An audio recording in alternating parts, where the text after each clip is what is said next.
मजा नहीं आ रहा है। हम करते हैं प्रबंध। बीपीएससी के चाहे जब परीक्षा लेने में ले लो, बीपीएससी के चाहे जब परीक्षा लेने में ले लो, हम पागल ना है। अच्छा, लेकिन नॉर्मलाइजेशन के बात मत करिए, हम संतोष पागल।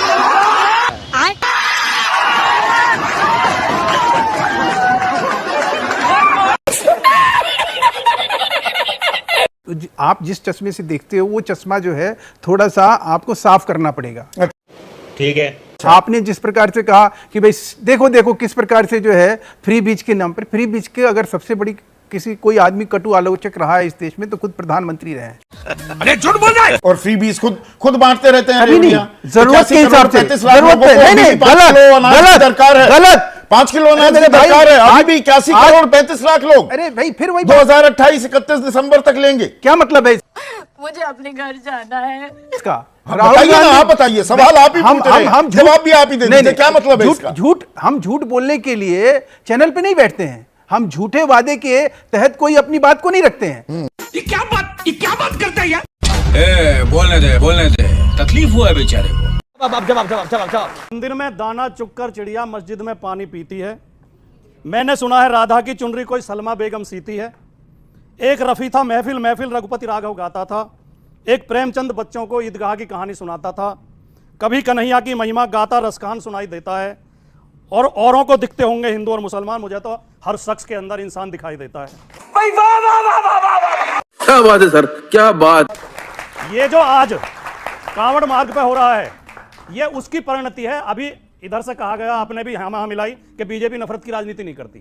ये जो आज कांवड़ मार्ग पे हो रहा है, ये जो 2 साल पहले 2.5 साल पहले दिल्ली में बीजेपी के सांसद प्रवेश वर्मा ने खड़े होकर मीडिया के सामने भाषण दिया था और ये कहा था हिंदुओं मुसलमानों की दुकानों को बहिष्कार करो, उनसे कोई सामान मत खरीदो और ये जहां दिखाई दें इन्हें पीटो। उस समय देश के प्रधानमंत्री ने उनके कान मेट दिए होते उसी समय और कह दिया होता इस खिलाफ मुकदमा दर्ज करो, इसे जेल में डालो। ये भारत में नफरत फैला रहा है तो आज ये नौबत ना आती जो आज आई है। बात तो सही है। ये लोग गोबर भक्त लोग हैं और तुम क्या? अरे बाप रे, ये तो धोती खोल रहा है। विरोधी चमचो। अरे रोहिंग्या मुस्लिम के बारे में नहीं बोलोगे, बांग्लादेशी मुस्लिम के बारे में नहीं बोलोगे। तेरा तो गेम बजाना पड़े। मोदी हिंदू विरोधी है, 13 लाख हिंदुओं को डिटेंशन कैंप में रखा हुआ है। अरे इंदिरा वो सेठ नहीं थी जो बांग्ला पाकिस्तान को 2 टुकड़ा में बांट दी। अरे तुम लोग क्या बताओगे? अरे इंदिरा के चरणों के धूल नहीं होगा भाजपा। एक सेकंड भाई, अब सुन लो, आप जहिल वाला काम मत करो, आप जहिल वाला काम मत करो, प्रोपोगंडा खाली फैलाना है। आज ये बताइए, गिरिराज सिंह अगर कोई नेता नहीं बोल रहा है, गिरिराज सिंह अगर बोल दिए कि बांग्लादेश पे अत्याचार हो रहा है तो क्या गलत बोल दिए? कोई सेंसेस बात यहाँ रैली निकालने से होगा? अरे आप क्या किए बांग्लादेश के हिंदुओं के लिए? गिरिराज का राजनीतिक जन्म कांग्रेस में हुआ है और कांग्रेस की तुलना करें। अरे गिरिराज का राजनीतिक रूप से जन्म ही कांग्रेस में हुआ है। हम राजमाता के चमचे नहीं अरे गंवार नहीं है, अरे गंवार नहीं है।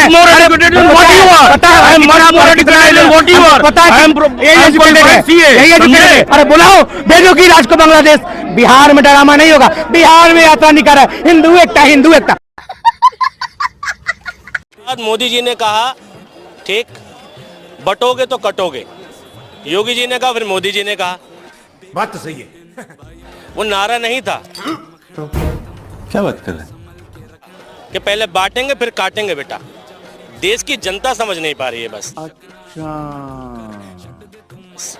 संभल का कांड है, ठीक बहराइच का कांड है, देश में ना जाने कितने कांड है। बात तो सही है। पहले एक नेता हुए सुभाष चंद्र बोस, उन्होंने कहा कि तुम मुझे खून दो मैं तुम्हें आजादी दूंगा, और मोदी जी कह रहे तुम मुझे वोट दो मैं तुम्हें दंगा दूंगा। ये बड़ी अच्छी बात कही आप। हर एक कदम पे ऐसा अंधभक्त दूंगा जो हिंदू मुसलमान का पंगा देगा, ठीक, और वही मुझे वोट देगा, वही तुम्हें दंगा देगा। यही नहीं, अभी और सुनिए। मैं कह रहा हूँ इस देश में मंदिर मस्जिद की डिबेट की जरूरत है क्या? नहीं है ना। क्यों इस देश में तथाकथित चंद लोग जो इस पर पिटीशन डाल लें, मैं कह रहा हूँ उनका क्रिमिनल रिकॉर्ड चेक किया। अभी केंद्रीय मंत्री सफेद झूठ आज तक पर बोलकर चले गए, आपने भी नहीं रोका। एनसीआरबी के सारे आंकड़े क्या कह रहे हैं कि क्राइम घट गया देश के अंदर, लेकिन ठीक है मीडिया के साथ ही सब इनके साथ हैं। झूठ परोसा जाता है मीडिया के माध्यम से। आलोक जी, अगर आप आज्ञा दें तो कुछ कहूँ। बोल। कांग्रेस का प्रवक्ता बोलेगा तो आप जरूर आज्ञा मांगेंगे, बीच में बोलेंगे ही आप। बोलिए, आपका देश है, आपकी सरकार है, आप बोलिए। अच्छा बात नहीं है। तो आपसे निवेदन सिर्फ आएगा इतना, देखिए कितने सौम्य आप हैं अभी प्रियंका जी और शहजाद जी, हम पर क्यों सवाल उठाते हैं सर? मैं लड़ सकता हूँ, झगड़ सकता हूँ, लेकिन मैं भी ये देखिए ऐसे दिखाऊंगा। मुझे मोदी जी का वो 2014 का नारा याद आ रहा है, भाइयों बहनों मित्रों, मर जवान मर किसान, मर जवान मर किसान, यही नारा देकर ये आए थे। आज तमाम झूठी बातें यहाँ पर परोसकर आज भी डिनाई एंड डाइवर्ट करने का काम किया जा रहा है। सही पकड़े हैं। अब बात आती है कि विरासत में हमें ऐसा मिला था, मतलब लज्जा भी नहीं आती है लोगों को टीवी पर बैठते हुए झूठ बोलते हुए। कुछ शर्म आया है? PL 480 पर साइन करके लाल गेहूं खाने वाला देश था ये। बात तो सही है। ग्रीन रेवोल्यूशन के 4 फेज आए थे, तमाम नहरों का जाल बिछाया गया था, 50 से ज्यादा प्लांट लगाए गए थे, 100 से ज्यादा छोटे और बड़े बांध लगाए गए थे। अमूल जैसी संस्थाएं, एक मिनट, अभी बता दे भाई, अभी बता दे, अभी तुमने किया ना।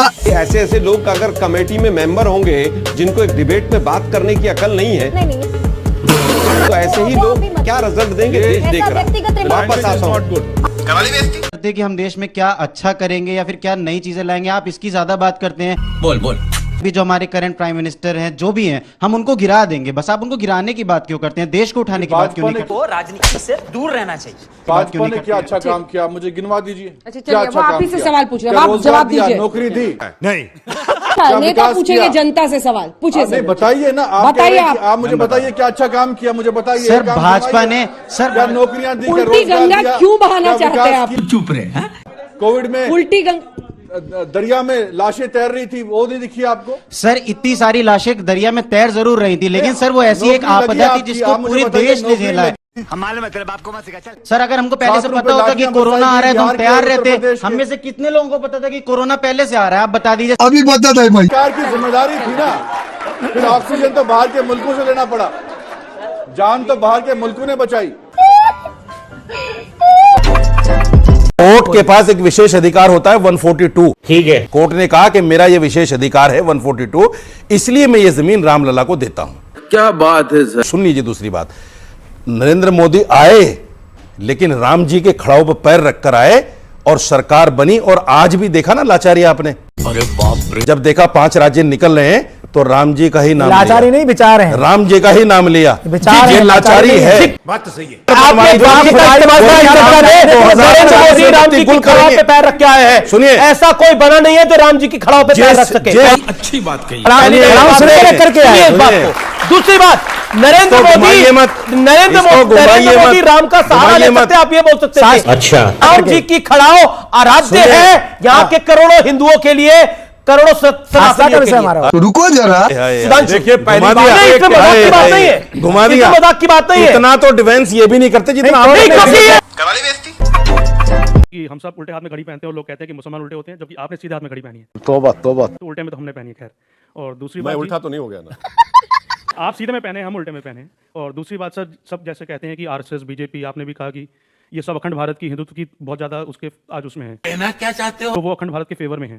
तो आज 17% हमारे मुस्लिम भाई हैं यहाँ पे, तो अखंड भारत वो चाहते हैं, तो आप भी क्या चाहते हैं? मैं तो चाहूंगा कि हमारा भी पंजाब वहां से आ जाए, अखंड भारत बने, हमारे मुस्लिम भाई भी वहां से आ जाए। भाई साहब, तो हमारे मुस्लिम अभी बता दे भाई। हमारे मुस्लिम भाई वहां से आएंगे तो आपके ही सपोर्टर बढ़ेंगे, ओवैसी साहब का नारा और बढ़ेगा, आपका नाम और बढ़ेगा। अखंड भारत के लिए मैं तैयार हूं। पूरा बांग्लादेश ले लीजिए आप, पूरा पाकिस्तान ले लीजिए, आधा अफगानिस्तान ले लीजिए, आधा बर्मा ले लीजिए, थोड़ा भूटान ले लीजिए, यही नहीं, अभी और सुनिए, पूरा नेपाल ले लीजिए। मगर सबसे पहले मोदी जी को चाहिए कि पहले पीओके ले लीजिए आप, चीन को भगाइए। पूरा पाकिस्तान ही आ जाएगा तो छोटा पीओके तो नहर में ही आ जाएगा। अच्छा ले लीजिए ना, कौन रोक रहा है भाई? आप भी सपोर्ट करिए ना सर। अरे मैं सपोर्ट कर रहा हूँ, तो मांग रहे हैं, आप भी लिख के दूं क्या मैं? तो चलिए शुरू करते हैं। जब आप कहते हैं कि नीतीश कुमार 2005 से लेकर 12 तक मोदी जी के प्राइम मिनिस्टर कैंडिडेट बनाए जाने तक बहुत अच्छा काम किया। नीतीश कुमार की जेडीयू या बीजेपी के एनडीए ने 7 से 12 तक या उसके बाद पॉलिटिकली स्टेबल अनस्टेबल रहते हुए वो कौन सा काम किया जिससे माइग्रेशन रुका? देखिए, मैं ये फंस गया सी देख रहे हैं, लेकिन देखिए आप गलत कर रहे हैं मेरे साथ। आप इसमें सवाल कुछ और लिखे थे, आप पूछे कुछ और रहे। देख रहे हैं, लेकिन देखिए आप गलत कर रहे हैं मेरे साथ। आप इसमें सवाल कुछ और लिखे थे, आप पूछे कुछ और रहे। कि नरेंद्र मोदी जी अगर इस देश के प्रधानमंत्री नहीं होते तो शायद जो है भारत जो है सच में उस दौर में जो है 50 साल पीछे चला जाता। अभी पता चलेगा। एज ए नेता नहीं ऐसा बीजेपी का मनीष कश्यप नहीं, वो मनीष कश्यप जो नहीं, सड़क के ऊपर सुनिए, लोगों का कपड़ा फाड़ देता था। नहीं तो ये तो गलत बात है ना, मतलब ये तो आप गुमराह कर दिया हमको। रुकिए, आप गुमराह कर दिया हमको। रुकिए, ये बड़ी अच्छी बात कही है। सबसे हमारे देश में जरूरी है कानून व्यवस्था। हम किसी राजनीति को हिंदू मुसलमान किसी को नहीं, अच्छे बुराई हर एक जाति में है। बात तो सही है। मैं ये नहीं जो कहूंगा जो आलोचना करूंगा ये चीज है वो चीज है। आज हमारे प्रधानमंत्री विदेश में जाते ना, मुसलमान कैंटीन में जाते होंगे, तो आज अपने देश में हिंदू मुसलमान क्यों होती है? अपने देश में हिंदू मुसलमान क्यों होती है? उसके नेता आज हम मुखिया होके हम अपने नेता पर क्यों अंकुश नहीं लगा पाते? हम प्रधानमंत्री हो गए जो भाई ऐसे भाषण क्यों देते हो जो दूसरे को भी बता दे? अच्छा, वो हिंदू मुसलमान वाले करें हम सही पकड़े हैं। आज एक बार बताओ, मुसलमान के मस्जिद हम रोड पे तोड़ रहे हैं, हिंदू का मस्जिद रोड पे मंदिर नहीं है, रोड पे वहाँ जाम नहीं लगती है, ट्रैफिक नहीं होती है, क्यों हम करें चीजों की राजनीति करें? अरे जो हमें काम करना है वो काम करना चाहिए जनता के हित में। ये बड़ी अच्छी बात कही।